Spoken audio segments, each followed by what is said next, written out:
It's the summer of 2024. Kamala Harris is now the presidential nominee, and she needs a way to pull in a group her own party has spent the last decade pushing away. White guys. Enter White Dudes for Harris. In July 2024, actors, singers, professors, and more joined forces to launch what might be the most ineffective get-out-the-vote campaign we've ever seen. But who were these white dudes, and what did they actually accomplish?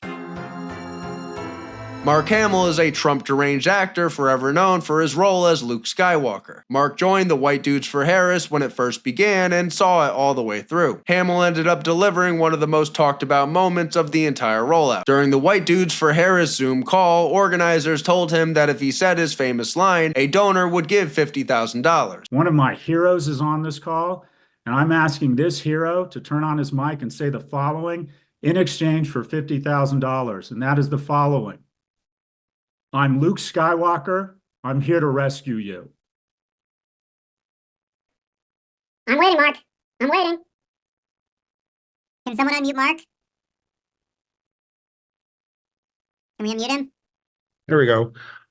I'm Luke Skywalker, and I'm here to rescue you, Mr. Galloway. But Hamill didn't stop at that. He stayed active throughout the campaign, posting online, appearing at fundraisers, and even joining Bernie Sanders on a live stream where he warned about Project 2025 and framed the election as democracy versus autocracy. He remained vocal right up until Election Day. But like much of the effort, the attention didn't translate into results.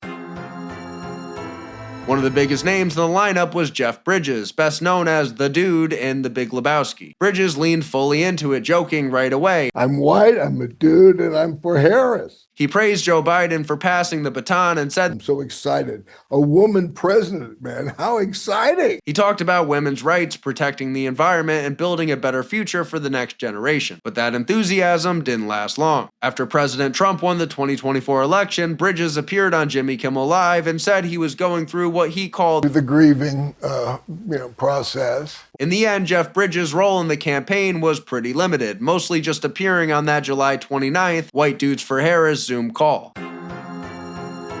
Another familiar face in the lineup was Shawn Astin, best known as Samwise Gamgee in The Lord of the Rings. During the White Dudes for Harris rollout, Astin talked about community and representation, saying he looked forward to electing what he called a qualified, tested, proven woman into the presidency so that all girls for all time can know that that's possible. But unlike some of the others, Astin didn't stop there. After the live stream, he actually hit the campaign trail, traveling to states like Indiana, Pennsylvania, and Michigan to promote the Harris-Walz ticket. He even took part in the Democratic National Convention roll call announcing Indiana's votes for the campaign. I want what's best for Indiana, and that means electing Kamala Harris, the first woman president of the United States of America. Throughout the fall, he kept posting online, doing interviews, and appearing at events, arguing it was way past time for the United States to elect a woman president. Astin may have been one of the most active members of the group, but as we now know, his efforts went absolutely nowhere. You also had Bradley Whitford, the Emmy-winning actor from The West Wing. Bradley delivered one of the most quoted lines of the entire rollout. Looking at the screen filled with white men, he joked, It's like a rainbow of beige. He warned that the election could come down to just tens of thousands of votes in swing states, reminding viewers that Biden's 2020 victory looked big nationally but was much tighter in the Electoral College. In all this euphoria, I want to remind us, maybe we're tied in the polls. Biden won the popular vote by 5% last time, but he only won by 40,000 votes in the swing states because of the ridiculous Electoral College situation. 40,000 votes. And Bradley actually stayed involved. Later in the campaign, he hit the trail in Wisconsin, campaigning with several of his West Wing castmates and even appearing at a rally alongside Barack Hussein Obama. Bradley kept pushing the message through interviews and social media right up until Election Day, but it didn't help. Another recognizable name in this lineup was Mark Ruffalo, best known as the Hulk in the Marvel movies and a longtime progressive activist. After the September presidential debate, he praised Harris online and said she had decisively outperformed Donald Trump, comparing the moment to watching Muhammad Ali lure an opponent in before knocking him out. As the election got closer, Ruffalo hit the campaign trail himself, speaking at events in Michigan and Pennsylvania and urging supporters to vote for the Harris-Walz ticket. But after the election, Ruffalo admitted the reality of the outcome. At an ACLU event days later, he said Democrats had, in his words, got our asses kicked. What doesn't kill you makes you stronger. Like many of the white dudes for Harris, Ruffalo was enthusiastic throughout the campaign, but that enthusiasm didn't translate into a win.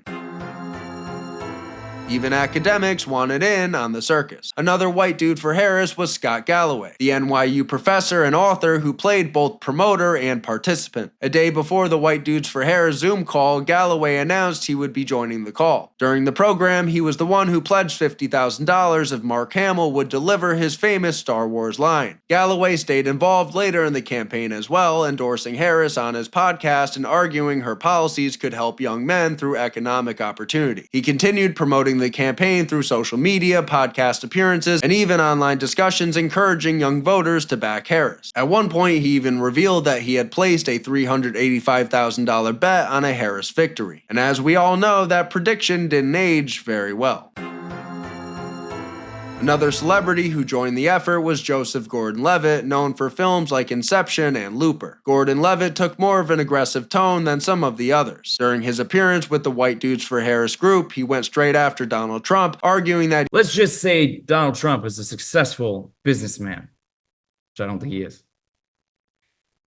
Is it because he's been an honest businessman? Or is it because he's a con man? I think that's really, really obvious. This guy is a con man, of course he is. He even said the country needed a president who could prosecute con men like this. Gordon-Levitt stayed loosely involved in the campaign after that moment. In September, he teamed up with the Gregory brothers and the New York Times to create a musical recap of the Harris-Trump debate. You wouldn't know it from the news, but immigrants have a lower crime rate. So can we talk about border policy in a non-racist way? They're eating the dogs. But outside of those media appearances, there's little evidence that Gordon-Levitt ever took on a major campaign role. Another white dude for Harris was Josh Gad, the actor best known for voicing Olaf in Frozen. Gad leaned heavily into the fundraising side of the effort. I am begging all of you to smash that donate button. He also talked about how the 2016 election left him feeling dread and shame, saying the moment pushed him to become more politically active. I'm not sure if you guys can recall that feeling you had on the night of Tuesday, November 8th, 2016. I stood over my kid's bed and I wept. After the White Dudes for Harris rollout, Gad stayed involved mostly through social media, posting endorsements, appearing in online campaign videos, and encouraging people to vote in the final weeks before the election. But like many of the others, his role stayed mostly online. Another late addition to the bunch was Lance Bass of NSYNC. Just days before the Dudes with Harris Zoom call, Bass had filmed a TikTok with Kamala Harris that quickly went viral. Hey Kamala, what are we going to say to Donald Trump in November? Bye, bye, bye. During his appearance with the group, Bass struck a more hopeful tone. He said he hadn't felt optimistic about the election at first, but the recent shift in the race and the energy behind Harris had changed that. He also argued that, as a white guy, it's easy to think these issues don't affect us directly, but that's exactly why we need to pay attention. After that, most of Bass's involvement stayed online with a few social media posts tied to the campaign.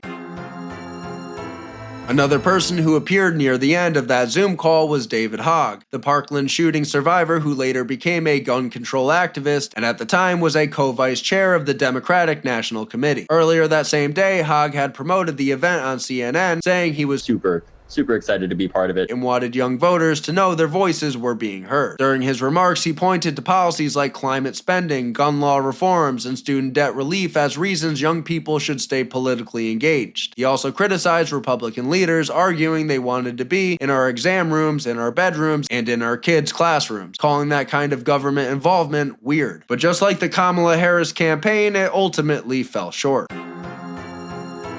You also had comedian and actor Paul Scheer. Scheer took a more policy-focused approach than most of the others, giving a rundown of Harris's record and explaining why he believed she was the kind of president the country needed. Unlike some of the others, he stayed involved down the stretch. Just before Election Day, Scheer joined Get Out the Vote efforts in Wisconsin, speaking with canvassers and student voters as a part of the Harris-Walz push. But in the end, his role didn't leave much of a lasting impact. Another white dude for Harris was Josh Groban, the singer known for his multi-platinum albums. Groban took a much softer tone than some of the others. He said that as a white man, it can be easy to stay quiet, but he felt it was important to raise my hand and speak up. His message focused on stepping out of your comfort zone and supporting policies he believed helped marginalized communities. But after the white dudes for Harris rollout faded, so did Groban's political presence.